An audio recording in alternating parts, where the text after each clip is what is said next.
Welcome. आज हम modal verbs के बारे में जानेंगे। मल्टीपल चॉइस क्वेश्चंस में देखेंगे हम। तो स्टार्ट करते हैं मॉडल वर्ब्स को, और जैसे जैसे सेंटेंस कंप्लीट होते जाएंगे आप मॉडल वर्ब्स को सीखते जाओगे और पूरी इन्फॉर्मेशन सेंटेंस के साथ में ही मिलेगी। देखिए, you swim when you were 5। इसमें पूछा जा रहा है कि आप जब 5 साल के थे तो क्या आप तैर सकते थे। इस प्रकार का बात हो रही है। जब आप 5 साल के थे तो आप क्या तैर सकते थे। तो पास्ट में बात चली गई, क्योंकि वर्ब जो बताता है वो पास्ट को बताता है। पास्ट के लिए यहाँ पे एक ही शब्द है कुड। ठीक है, तो कुड के साथ में सेंटेंस बनेगा। अब देखिए, could you swim when you were 5।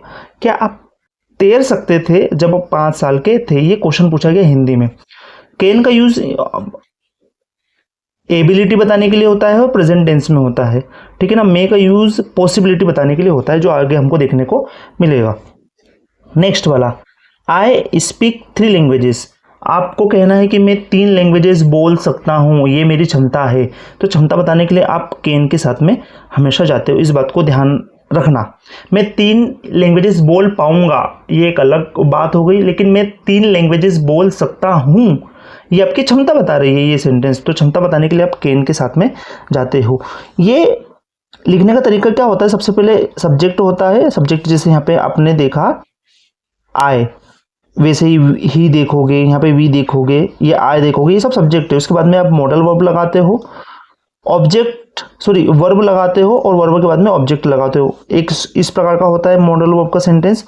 एक होता है मॉडल वर्ब में क्वेश्चन पूछते हैं, तो सबसे पहले मॉडल वर्ब को ही लगाते हैं जहाँ पे क्वेश्चन पूछते हैं, फिर सब्जेक्ट, फिर वर्ब, और फिर ऑब्जेक्ट के बाद में क्वेश्चन मार्क।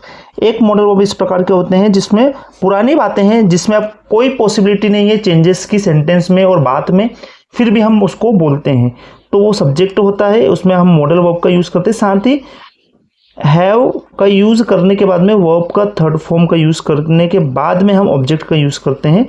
तो ये 3 प्रकार के मॉडल वर्ब्स आपको देखने को मिलते हैं। तो यहाँ पर हमने एक पहला वाला देखा। नेक्स्ट वाला देखते हैं। You be right but I am not sure. You be right but I am not sure. सामने वाला बोल रहा है कि तुम राइट हो सकते हो लेकिन मैं श्योर नहीं हूं। आप राइट हो सकते हो लेकिन मैं श्योर नहीं हूं। तो ये संभावना है। संभावना की बात हो रही है कि हाँ, आप सही तो हो सकते हो लेकिन मुझे पक्का यकीन नहीं है। ठीक है ना। तो आप माइट के साथ में जाओगे। क्यों जाओगे, मैं आपको कारण बता देता हूँ। ये सेंटेंस जा रहा है फ्यूचर में। फ्यूचर में जाने के लिए आप पॉसिबिलिटी पे जाते हो। पॉसिबिलिटी मतलब कि आप सही हो सकते हो। मैं श्योर नहीं हूं लेकिन आप सही हो सकते हो इन फ्यूचर। तो फ्यूचर के हिसाब से माइट के साथ में आप जाओगे। इस बात को ध्यान रखना। और माइट का मतलब क्या है कि बात जो हो रही है वो पॉसिबिलिटी बता रही है।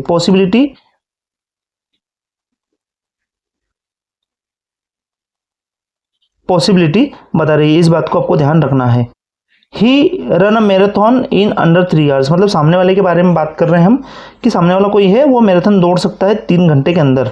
तो क्षमता है उसकी। तो क्षमता बताने के लिए आप कैन के साथ में जाओगे। ठीक है। एक और सेंटेंस देखते हैं। We go to the beach tomorrow if the weather is nice. हम बीच पर जाएंगे कल यदि वेदर अच्छा हो सकता है।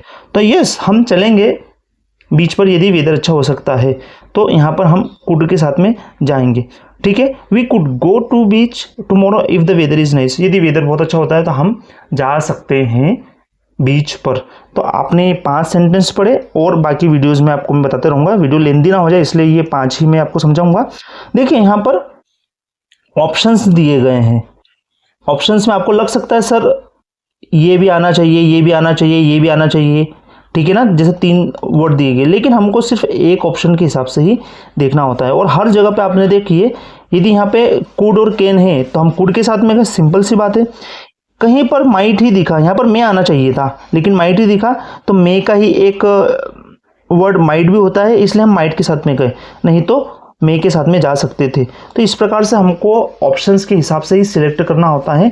मिलते हैं नेक्स्ट वीडियो में और भी मॉडल वर्ब्स के साथ में। Bye for now. ठीक है।